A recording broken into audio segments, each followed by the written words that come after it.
All right, everyone, welcome to another episode of Heal Thyself. Thank you for your time, your attention, your awareness, the shareability of whatever resonates with you that you send to a loved one. Thank you. Thank you, thank you, thank you. All right, what an amazing week of shows we have today. In today's Knowledge Bomb segment, this is a piggyback of the story that I put up of me doing a detox of my home. I cleansed my home. I got rid of 90% almost of the things that I own, and I can't tell you how good it feels. I'm gonna go into the science of clutter and the science of decluttering and the science of why we are messy, and also teaching you what are the easiest ways to start decluttering your home. Because I promise you, if it's been on your mind, that is your subconscious saying, please help me, we need to make some changes. And I'm gonna show you how to do it. And on Thursday, we have an amazing episode with my co-founder at SwellScore, Gary Binko. He exposes and really shows you what's going on under that rock that we call the supplement industry, especially online, how to find supplements, what to look for. We talk a lot about the dirty secrets in the beauty industry. If you wear makeup or anyone you love wears makeup, they gotta listen to this episode. It's really important to follow and to understand how you can become a more informed, empowered consumer. And we talk about farming, USDA organic labels, how to get the most out of your food. I think you're really gonna love this episode. I was so excited recording it and ready to bring it to you. So before we go into this knowledge bomb, this is a shout out to all people who want to become holistic somatic healers. We're doing our coaching program on www.elm.health. If any of you don't have to be a doctor, you don't have to be a physician's assistant, you can be whatever you want to be. If it's important to you and you identify yourself as a healer and you can open the space for people's healing and you've always wanted to step into this, do this program. It's one of the most powerful programs that can be ever created. And I mean that. And I put so much heart into it. And we led so many people already through it. And there's rave reviews. We're going to put them up. It's incredible. We're empowering people to understand how to heal. It's not just physical. It's not just mental. It's not just somatic. It's all of it. And we're setting the foundation and teaching you all. I wanted to put a little shout out to that. So without further ado, let's get to this knowledge bomb segment on clutter.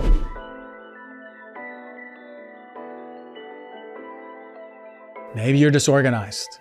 Maybe you live with a roommate or a lover who's messy and it's affecting you deeper than you think. I'm gonna take you from this state of contraction, that stress that you feel, into a state of empowerment. Now, some of you may wanna send this to a messy person in your life. Okay, so you had that hectic day at work, right?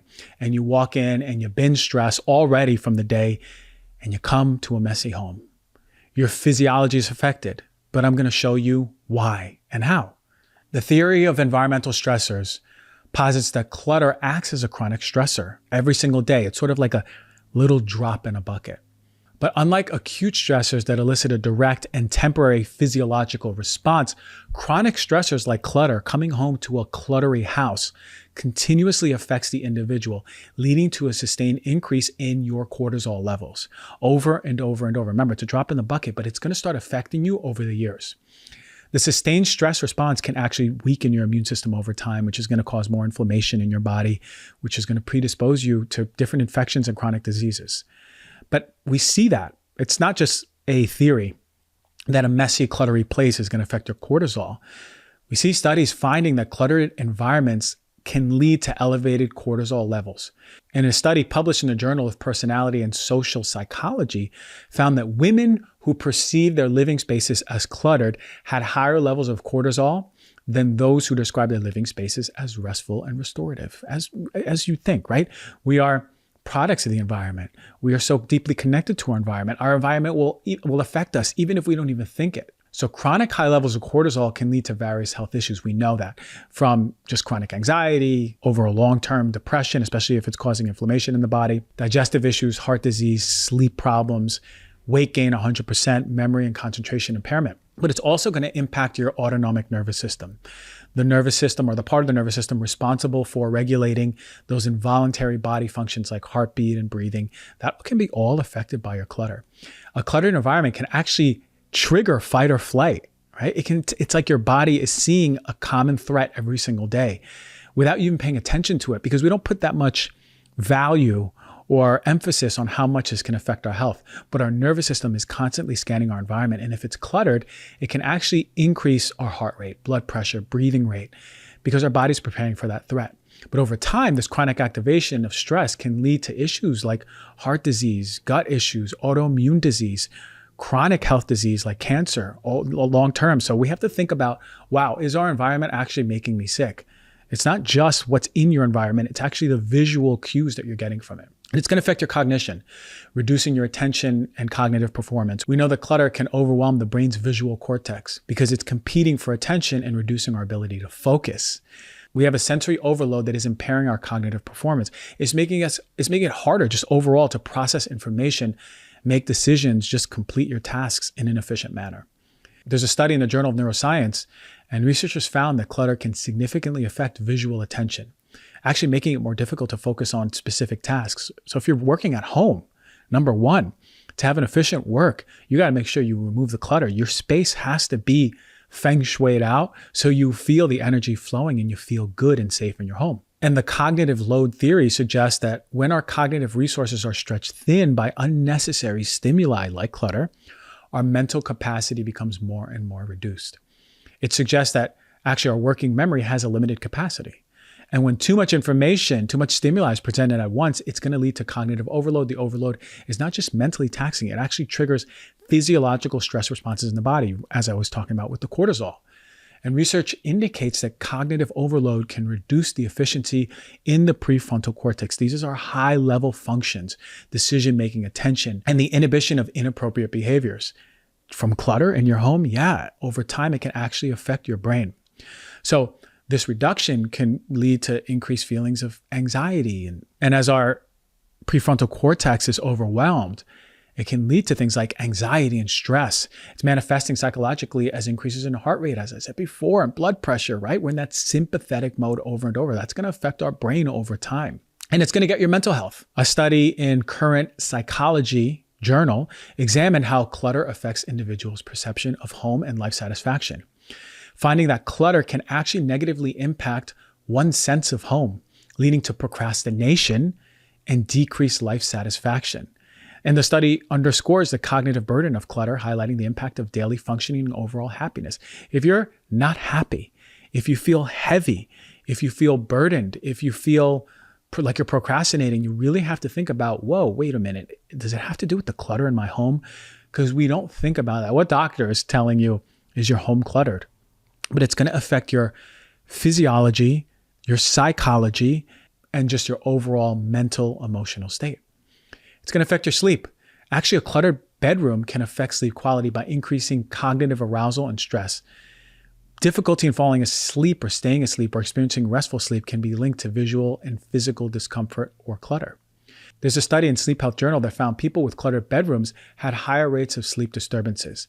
The mechanism here is both involved in psychological effects of clutter, just like the anxiety or stress that we get. How many of us can sleep well with anxiety and stress? And the physical presence of clutter, which is actually reducing that comfort and functionality of the sleeping place. Again, this is where Feng Shui was saying it for many years. We need energy to flow to even have a deep, restful sleep. Poor sleep quality is linked to a range of health issues, including, weakened immune system, heart disease, and brain impairment throughout the day and long term, but also things like obesity and diabetes. So what about decluttering? What happens? Right? How do we feel? Decluttering is actually the process of removing any unnecessary items from the environment, as you may think. But it actually has a myriad of scientific benefits, and it goes from psychological to physiological and into the cognitive domains. From neuroscience perspective, we think about brain and the brain's reward system. When you engage in decluttering, why does it feel so good? It's actively stimulating the brain's reward pathways.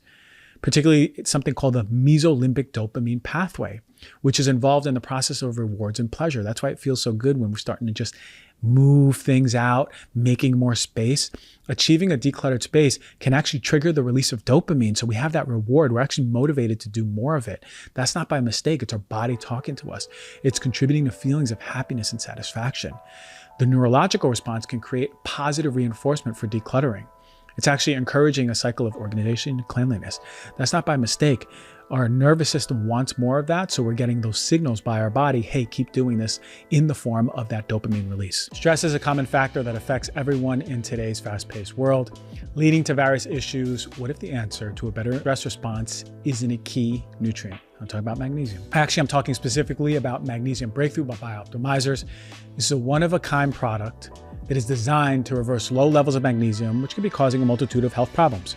What sets Magnesium Breakthrough apart is its ability to support healthy levels of stress hormones like cortisol, a better balanced stress response in your nervous and your hormonal systems, and a healthy production of GABA, a relaxing neurotransmitter, which ultimately leads to a state of more peace and a better flow state. This means the supplement acts like a brake on your body's nervous system, helping to calm and soothe, promoting a better quality of life. But you got to get the right kinds of magnesium. Truth is, most magnesium supplements you'll find in health food stores only use 2 of the cheapest synthetic forms, and since they're not full spectrum, they won't help your magnesium deficiency or do much to support your health.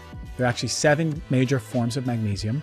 Key ones, I only recommend Magnesium Breakthrough by Bioptimizers.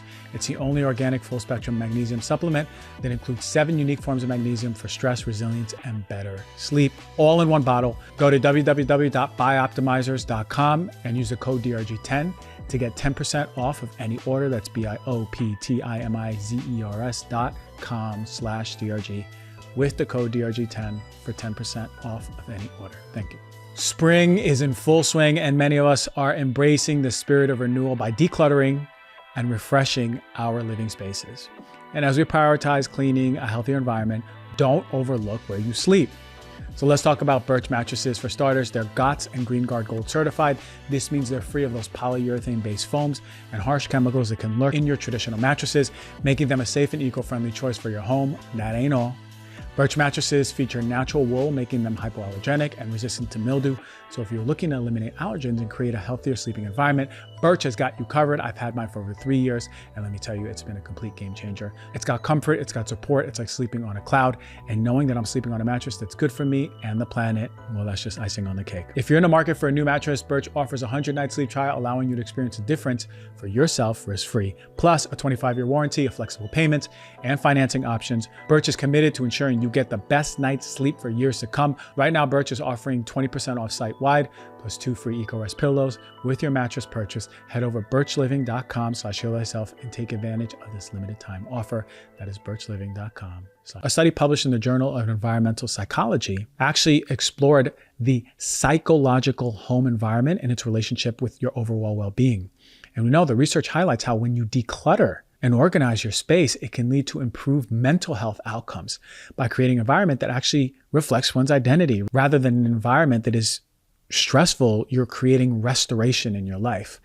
It's reducing that sensory overload that I was talking about. Now you're giving your brain space to act properly, right? It's optimally functioning in memory, attention. You have more resiliency to stress just by decluttering your home. And by decluttering, individuals can actually reduce that sensory input, and now our brain is working better. Those resources, right? We only have X amount of resources. Now those resources are working like they used to. Really? From our environment? Yes, of course. We are so sensitive to our environments, all of us, even if we don't even think so. There's something called the Biophilia Hypothesis. And this hypothesis suggests that humans possess an innate tendency to seek connections with nature. I talk about this in my course many times. When we declutter, we can enhance the quality of one's living environment, making it easier to incorporate elements of nature into the space, which have been shown to reduce stress, improve mood, and enhance cognitive function. There's also a somatic component. There's something called the somatic marker hypothesis. This theory posits that emotional processes guide behaviors and decision-making. Of course, that's what I talk about all the time, right? Repressed emotions will guide the way that your life is. But a cluttered environment can actually evoke negative somatic markers, bodily-based emotional reactions that influence decision-making in a way that may actually increase more and more stress and anxiety. By decluttering, you're creating an environment that's more harmonious. So you can foster more positive body markers, right? Leading to improved overall emotional well-being. Essentially, we have an emotional connection to our environment. And when we have a cluttered environment, it's causing more stress and anxiety. It's causing more emotional issues, emotional disruptions. So I want you to think about your environment being a reflection of the spaciousness in your own body. Do you have spaciousness in your body, or do you hold on to a lot? Oftentimes that's reflected in the environment.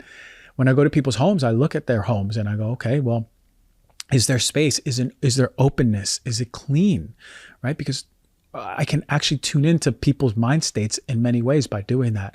Or is everything a mess? Because everything's a mess and you can't even step into the house and nothing's in place and there's clutter everywhere. It's probably indicative of what's going on internally for the person too.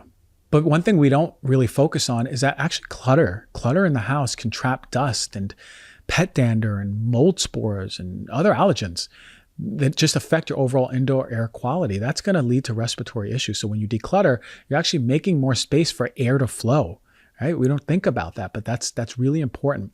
Decluttering is going to help impact our executive function, right? The cognitive process of working memory. We now are more flexible in our thinking. We have better self-control. Remember, we were talking about impulsivity when our prefrontal cortex is out of whack, right? So when we reduce clutter, we have better ability to plan, organize, and just achieve overall goals. The attachment theory and material possessions theory, that's something that actually comes up when there's decluttering. It's focused on the bonds between people, but also can actually apply in bonds between an individual and their possessions. This is probably the biggest barrier to getting rid of clutter. Excessive attachment to materials can lead to clutter, and the process of decluttering requires a true evaluation, a true looking at what's my attachment and making a conscious decision about what truly adds value to someone's life, or it's just an anchor. We really have to start thinking about these things in our home. Does this thing add value? Have I used this? And can I get rid of it, right? And if there's a component of emotion to it, or connection or attachment, then do a ceremony. Take some real time and do a ceremony and say goodbye to those things that don't serve you. Why are people so messy? Man, that's a good question. I wonder every single day. Because look, I'm in the middle. Sometimes if I get overwhelmed, some things can be out of place, but I always make sure that I organize my stuff. I try to do it, especially before I go to sleep. But people tend to be messy from a psychological standpoint. There's emotional attachment, sentimentality behind objects, as we talked about, right? We don't want to let go. There's the attachment. Sometimes it's just procrastination and overwhelm. These are things that are linked to anxiety that someone may be going through, or overwhelm just overall in someone's life. Again, remember, talking about the environment being reflective of internal. Sometimes there's decision-making fatigue. Sometimes cluttering is just a lot. And knowing how much you have to declutter is exhausting. I'm going to talk a little bit about that later, but it can cause fatigue, leading to what? Avoidance behavior. So now you just let that thing build up. Other people are living as perfectionists. So if they can't do the perfect declutter, they're not going to do it, right? Does that resonate with some of you? Sometimes there's different executive functional challenges, right? Like you just can't finish tasks, or you have something like ADHD where it's really hard to execute on things or follow through. Sometimes, a lot of you don't think about this, sometimes just being messy is an act of rebellion. Maybe there's something internal where every time you were told to clean your room by mom or dad, now you're internally rebelling against society and you're not bringing cleanliness to your home. And some people, there's a theory actually behind creativity and chaos. Some people actually are stimulated by disorganization. Some people actually are inspired by a chaotic lifestyle, and it's better for their flow of ideas. I would say more people are not, but just a thought, and see if that resonates with you. And some people, they just have something called environmental blindness. It means that they just don't recognize a mess when something's out of the ordinary or needing of attention. Sometimes they're just focused on other things. But really, it's about looking and taking a moment to look at yourself, be compassionate. Why am I creating messes? Why can't I be organized? Is it something that you want? If it's something that serves you, disorganization, then keep doing it. But look at yourself for a moment and take it might take weeks, it might take months. But if you have an intention, I want you to just find safety in this. If you have an intention, things start flowing already. So already, if you want to do something and stay with it, it'll be achieved. So how do you declutter? You want to set clear goals, define the vision, know what you want to do. What does your space look like? What are you looking to do? Even visualize the end. Start small. Make those goals achievable. Maybe it's room by room, corner of the room by corner of the room. Create a sorting system, right? Do you need boxes for your blue clothes, your red clothes, your white clothes? Do you color coordinate? Does your garage need to be really coordinated into, instead of 4 boxes, 5 boxes, 6 boxes? But really, really start just envisioning what needs to be sorted out. There's something called the 1-minute rule. And if you're deciding on something and it's more than a minute, then you really have to look at if you need that, right? Because the way that I go through my closet usually is I grab it, and I'll feel into it, and I'll go, is this something that reflects me? Yes or no? If I'm in the middle, then I go, is this something that I wore in the last 6 months? Yes or no? And usually those 2 questions are more than enough for me. And tackle one area at a time, right? Do one zone, create zones. And don't get overwhelmed because you'll have a system. Don't think that you're going to clean or declutter your whole place in a week. It might take months. But remember, intentionality goes a long way. Use categories. You may need categories, right? From books to papers to clothes.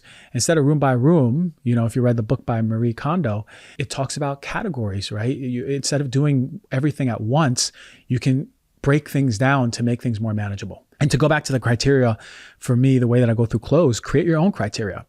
What is the rule? Maybe it's a 1-year rule for you, but I really want you to use your feeling, your sense of feeling, remove this logic this time and connect. If you're having a problem, you need to declutter, you have to make some cuts. And there, you might have really loved this one because it was sentimental. Maybe your XXX gave this to you, but it was a really nice moment they gave it to you.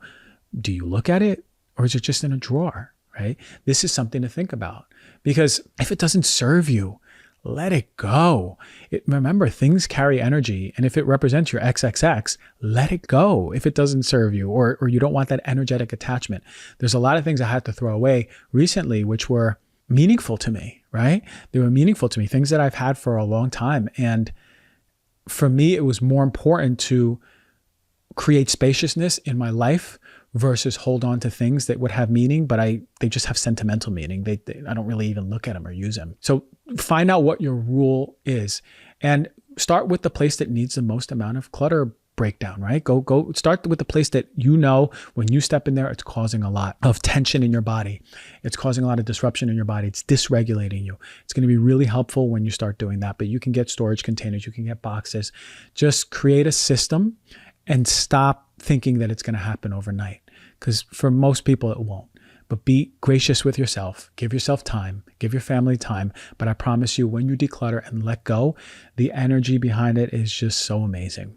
And you deserve it. You deserve to be focused in your place and safe in your place and feeling creativity flowing and your cortisol down and your brain functioning at a high level. You deserve it. So check it out. Do it. Let me know how it goes. I would love to hear your stories over time. Thank you so much for listening to this Knowledge Bomb on decluttering. I really hope it helped.